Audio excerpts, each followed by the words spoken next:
City Power has confirmed that it's recovered 2 bodies at separate power stations in the last 72 hours in Johannesburg.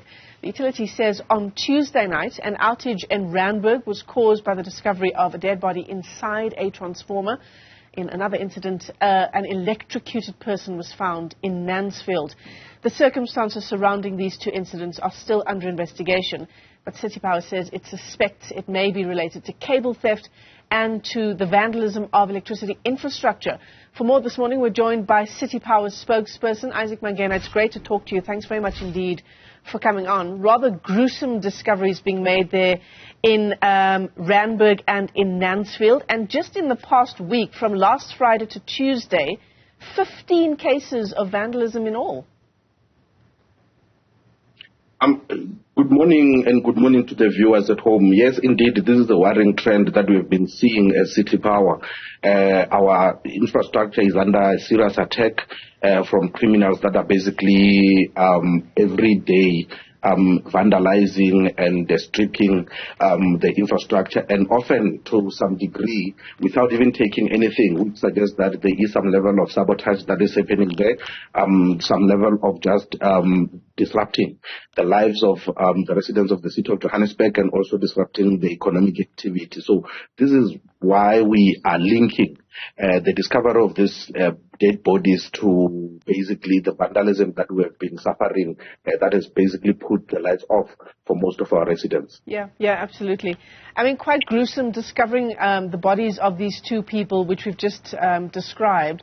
I suppose there should be a warning of some sort, Isaac, just on how dangerous it is to even try to attempt vandalism of this nature. And cable theft, it comes at a great cost to the people who are trying to do this, and in these cases that we've just described, the ultimate cost. Yes, indeed, and I think you and I, when we were growing up, we knew those electricity boxes as danger gevaar ingoes, because of the marks that are written there, basically saying this is dangerous, this is gevaarlik, this is in Engels. So you already know that you are not supposed to even play around that area. You are not supposed to even try to open those boxes because of the danger that is involved there. There is about, at any given stage, about 11,000 volts of electricity running through those infrastructures. So people just decide to basically risk their lives and try to open those boxes, and that's why it happened this way. One of the ones that happened in Randburg is basically these small houses. We call them transformer substation chambers. So for you to actually access that, you have to jump the fence first, and then you have to break the steel door open, and then you are inside that transformer substation. And that is basically what happened in this instance. We've got about 18,000 of those transformers, substation chambers across the city of Johannesburg, and most of them have actually been, some of them actually been turned into the homes. So people are at risk so much that they can actually sleep in there because of its house-like infrastructure. Yeah. I'm sure you've seen something like that. And so for them, especially those that are homeless, they decide to basically sleep in there. But in this instance, it seems like this person basically was there to try and strip the infrastructure, the copper beads that are in that substation, or even the cables themselves. The one in Nazia was basically stealing the cable. And he was found inside the tracks. So the suspicion there is that he probably was caught by load shedding. We switched on immediately before the time that he had put for himself. Because normally when we put out the schedule for load shedding, these criminals will basically look at that, and then they plan their evil activities. And before, when the lights come back, then we find that there are no lights basically. And when we check, there's no cable has been stolen. But for this one, he had already dug a trench and basically buried himself in that trench, because that's where the body was found, right alongside the cable that basically bent him. Sure. I mean, it brings me to our next question, Isaac. You were talking about 18,000 transformer substations across the Johannesburg area, if I'm correct.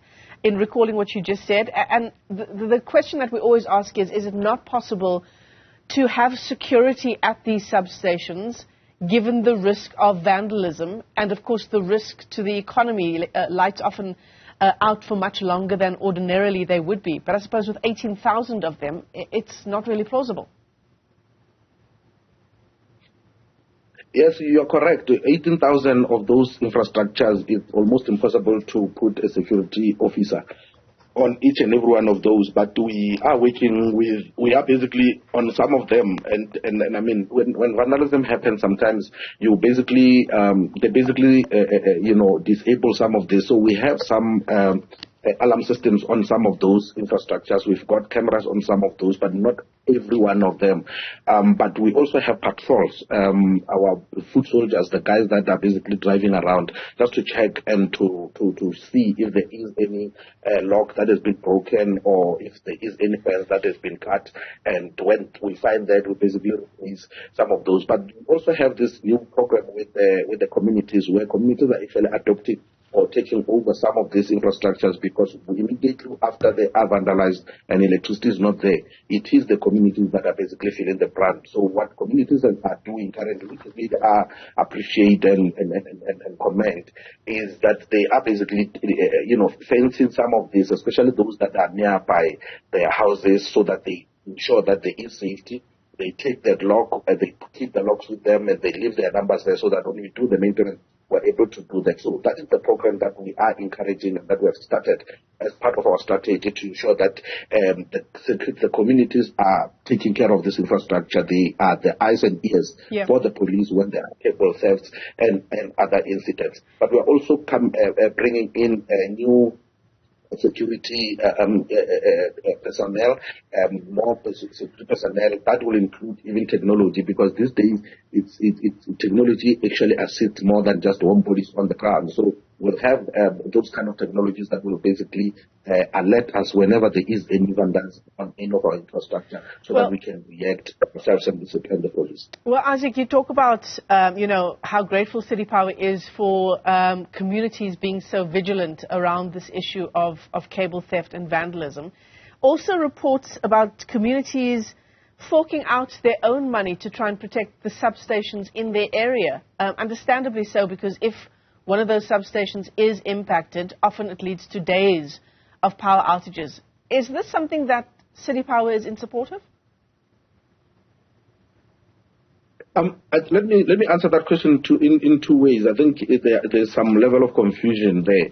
One, yes, there is, as I mentioned, that we are working with the communities. The communities already have got security infrastructure on the ground. Your patrollers, your CPF, and also neighborhood watch in most of the suburbs. So they're already there on the ground. So our relationship with them is that let's tap into that, so that the very same security can also start to know where our network runs, and they can be able to respond. And any level of support that you need from City Power, the City of Johannesburg, we should be able to assist in terms of that. And that is working very well. The part that I think you are talking about in terms of the payment is the one about the cables. So the cables that we spoke about of customers basically paying for them, those are the service cables. They are not the cables that run outside of your house. So the infrastructure that runs out of the house up to your wall, those are basically City Power infrastructure. If any level of theft or vandalism on those, City Power will come through and they will spend our money and resources to ensure that we fix. But whatever that happens from your wall through your DB box inside your house, that is basically the service cables that customers need to start paying for. And that's the statement that we issued yesterday. It's not a new thing. Eskom is already doing it, has already been doing it. The City Power were actually running behind. We should have started with this thing. But obviously, we've lost about 200 million last financial year replacing those service cables. And it's not sustainable. We should be using that money for security, as we're talking about security currently. Yeah. Speaking of using City Power's resources to fix these outages, those resources are under strain, aren't they? Exactly because of the reasons you've just outlined to us, Isaac. 15 cases of cable theft and vandalism in just the past 5 days from last Friday. And all in all, since July last year, over 2,300 cases of vandalism. Do you see any light at the end of the tunnel, so to speak? Yes, look, I think you are correct that the infrastructure is really under serious strain, and I think we've seen this trend across the country, basically, whereby the municipal and government infrastructure is basically under siege. You've seen with the railway lines and even telecom and other service providers are basically complaining about this vandalism and theft of the infrastructure that is basically happening. And with City Power, it's also the same, and we have been complaining about this because most of our outages, basically about 60% of our outages, are due to this vandalism that is happening, theft that is basically happening around. And that's why our call has always been to the community to report any suspicious movement around electricity infrastructure. Sometimes communities see these people, they leave them and they don't basically report anything, and then next minute lights are off, then they call City Power to say, hey, we saw someone but we didn't do anything, but lights are off, can you come and fix? So what we want to do is to basically ensure that the communities are central to this, but also we've seen with the establishment of the essential infrastructure task team that was set up by the President in May last year, we've seen some level of improvement in terms of the arrests arrest on people that are actually vandalizing the infrastructure. We've seen also with some of the collaborations that we're having with the stakeholders in the city of Johannesburg, JMPD and the SAPS within the city, where we actually managed to stop some of these things before they happen. And hopefully with the new security officers that are coming through and also the technology, we will start to basically make some dent. But it also, gives us a new creative ways of designing the network, to design it in such a way that first, when there is theft and vandalism, it does not impact the lives and livelihoods of the residents. But secondly, that the lights can still remain on. We're able to backswing the network and ensure that the lights are on. But also in terms of the kind of material that we're using, so that we are not giving criminals what they want. So we're starting to phase down the usage of copper in our cables. We're using a lot of aluminium. Every time there is a cable that is stolen, we replace it with aluminium, which is really not that attractive to the criminals. But, obviously in the past, copper was the go-to in terms of that. So that is basically some of the things that we're starting to do so that we can also move away from what attracts these criminals. Isaac Mangena, let me thank you for your time this morning, City Power spokesperson.